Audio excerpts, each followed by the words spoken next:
সাবরুম মহকুমাতে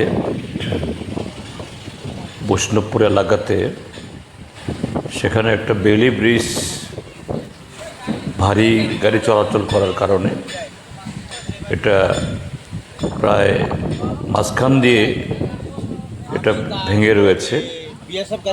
গাড়ি চলাচল করা, এমনকি মানুষের চলাচল করাও একটু অসুবিধা হয়ে দাঁড়াচ্ছে।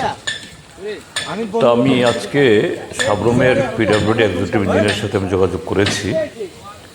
তিনি আমাকে জানিয়েছেন যে এই ব্রিজটা সেখানে যে বর্ডার রোড প্রজেক্টের কিছু ভারী গাড়িগুলা সেখানে চলার কারণে নাকি এটা হয়েছে। আমি বলেছি তাহলে তাদেরকে ধরার জন্য, বলছেন যে না, তাদের সেরকম ইকুইপমেন্ট নেই।